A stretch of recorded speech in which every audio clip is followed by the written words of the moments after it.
यदि जीवन में कभी ऐसा लगा हो कि सब कुछ देने के बाद भी कुछ नहीं मिल रहा, तो इस कहानी को पूरे मन से सुनिए और कर्मा YouTube चैनल को सब्सक्राइब कर लीजिए, क्योंकि यहाँ कहानियां सिर्फ सुनाई नहीं जाती बल्कि भीतर तक उतारी जाती है।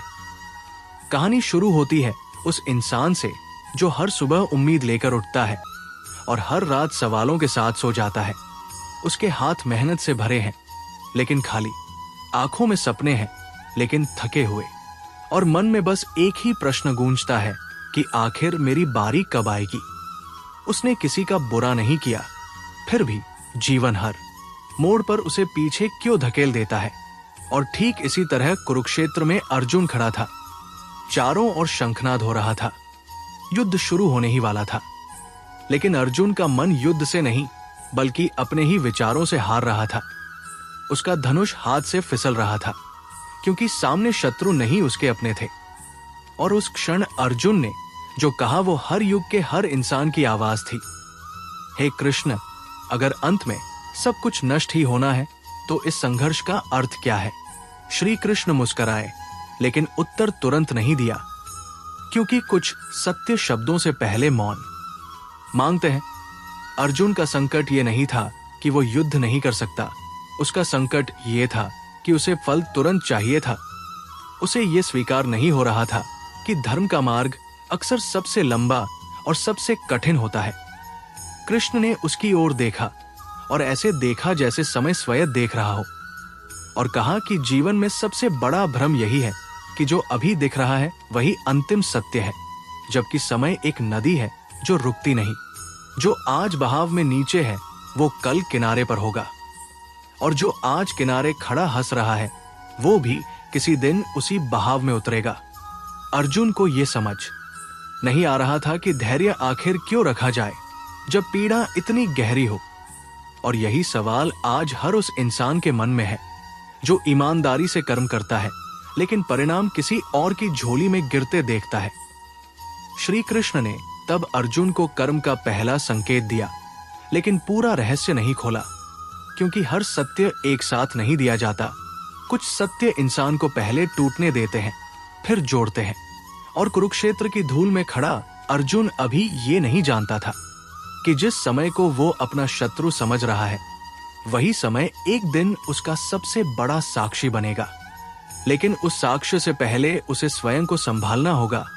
अपने भीतर उठ रहे अधैर्य, भय और निराशा से युद्ध करना होगा। और कहानी यही रुकती नहीं, क्योंकि कृष्ण की अगली बात अर्जुन के पूरे जीवन की दिशा बदलने वाली थी। लेकिन वो बात अभी कहीं नहीं गई थी। यदि आपने अभी तक कर्मा YouTube चैनल को सब्सक्राइब नहीं किया है तो अभी कर लीजिए, क्योंकि ये कहानी सिर्फ अर्जुन की नहीं, आपकी और मेरी भी है। कुरुक्षेत्र की हवा भारी होती जा रही थी, शंखनाद थम चुका था, लेकिन अर्जुन के भीतर का कोलाहल और तेज हो गया था। उसका मन बार बार उसी प्रश्न पर लौट रहा था कि जब अंत में सब नश्वर है तो धैर्य रखने का अर्थ क्या है।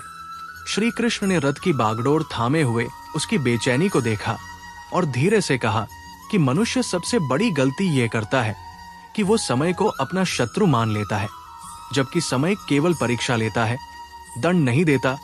अर्जुन की आंखों में अविश्वास था, क्योंकि जिसने अपनों को खोने का भय देखा हो वो समय पर भरोसा कैसे करे। और ठीक यही स्थिति आज उस व्यक्ति की है जो सालों मेहनत करता है लेकिन पहचान किसी और को मिल जाती है, जो सच्चा होता है लेकिन टूट वही जाता है। कृष्ण ने अर्जुन को बताया कि अधैर्य का जन्म तब होता है जब हम अपने कर्म को छोटा और फल को बड़ा समझने लगते हैं, जबकि जीवन में कर्म बीज है और फल उसका मौसम। और कोई भी बीज उसी दिन वृक्ष नहीं बनता जिस दिन उसे बोया जाए। अर्जुन ये सुनकर भी शांत नहीं हुआ, क्योंकि पीड़ा तर्क नहीं सुनती, पीड़ा केवल परिणाम मांगती है।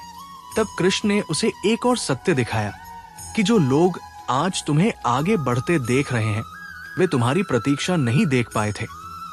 तुम्हारी रातें, तुम्हारी हार, तुम्हारा अकेलापन, समय हर किसी को मंच देता है, लेकिन पर्दे के पीछे का संघर्ष सबको नहीं दिखाता। अर्जुन के हाथ अब भी कांप रहे थे, क्योंकि उसे डर था कि कहीं ये धैर्य उसे कमजोर न बना दे।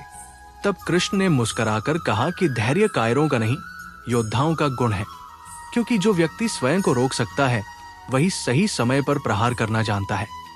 और ये सुनते ही अर्जुन को पहली बार महसूस हुआ कि शायद वो युद्ध से नहीं भाग रहा था, बल्कि परिणाम के भय से भाग रहा था।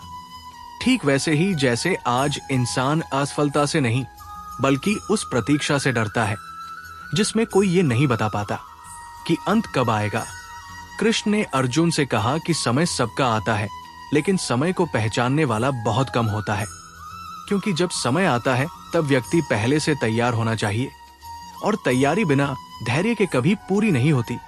अर्जुन का मन अब भी पूरी तरह स्थिर नहीं था, क्योंकि कृष्ण ने अभी तक ये नहीं बताया था कि जब कर्म किया जाए और फल फिर भी न मिले तो इंसान क्या करे। और यही वह प्रश्न था जिसके उत्तर में गीता का सबसे गहरा रहस्य छिपा था। लेकिन उस रहस्य से पहले अर्जुन को अपने भीतर की अंतिम कमजोर दीवार को तोड़ना बाकी था। और कुरुक्षेत्र के उसी मौन क्षण में श्री कृष्ण ने वो वाक्य कहने की तैयारी की जो सुनते ही अर्जुन और हर युग का मनुष्य स्वयं को पहचान लेता। लेकिन वो वाक्य अभी हवा में ही था। यदि आपने कर्मा YouTube चैनल को अभी तक सब्सक्राइब नहीं किया है तो अभी कर लीजिए, क्योंकि ये कहानी अब उस मोड़ पर है जहां अर्जुन सिर्फ सुन नहीं रहा था, बल्कि भीतर से बदल रहा था। कुरुक्षेत्र की भूमि पर खड़ा अर्जुन जब अपने ही डर से जूझ रहा था, तब श्री कृष्ण ने अंततः वो सत्य प्रकट किया जिसे सुनने के लिए आत्मा को तैयार होना पड़ता है। कृष्ण ने कहा कि जब कर्म करने के बाद भी फल न मिले तो समझ लेना कि समय अभी तुम्हें तैयार कर रहा है, दंड नहीं दे रहा। क्योंकि जो जल्दी मिल जाए वो अक्सर गहराई नहीं सिखाता, और जो देर से मिलता है वही जीवन भर का आधार बनता है। अर्जुन ने पहली बार महसूस किया कि जिन लोगों को वो आगे बढ़ता देख रहा था वे सिर्फ परिणाम का सुख भोग रहे थे, लेकिन जिन रास्तों से वो गुजर रहा था वे उसे भीतर से मजबूत बना रहे थे। कृष्ण ने कहा कि समय हर इंसान को 2 बार परखता है। पहली बार तब जब कुछ नहीं मिलता, और दूसरी बार तब जब सब कुछ मिलने लगता है। और जो पहली परीक्षा में धैर्य खो देता है वो दूसरी परीक्षा संभाल नहीं पाता। ये सुनते ही अर्जुन की आंखों में एक अलग चमक आई, क्योंकि उसे समझ आ गया कि उसका संघर्ष उसकी कमजोरी नहीं बल्कि उसकी तैयारी है। ठीक वैसे ही जैसे आज वो इंसान जो अंधेरे में मेहनत करता है ये नहीं जानता कि वही अंधेरा उसकी आंखों को रोशनी की कद्र सिखा रहा है। कृष्ण ने कहा कि समय सबका आता है, लेकिन उससे पहले समय इंसान को तोड़ता है, घमंड तोड़ता है, जल्दबाजी तोड़ता है, और जो इस टूटन में स्वयं को बचा लेता है वही सही समय आने पर अड़िग खड़ा रहता है। अर्जुन का धनुष अब कांप नहीं रहा था, क्योंकि उसे समझ आ गया था कि ये युद्ध केवल बाहरी नहीं है बल्कि भीतर का भी है, और भीतर का युद्ध जीतने वाला ही बाहर विजयी होता है। उसी क्षण अर्जुन ने सिर झुकाकर स्वीकार किया कि वो परिणाम नहीं बल्कि कर्तव्य निभाएगा, क्योंकि जिसने कर्म को पूजा बना लिया वो समय से डरता नहीं। और यहीं से अर्जुन का धैर्य उसकी शक्ति बन गया। कुरुक्षेत्र अब सिर्फ युद्ध भूमि नहीं रहा, बल्कि जीवन का प्रतीक बन गया, जहां हर इंसान रोज खड़ा होता है।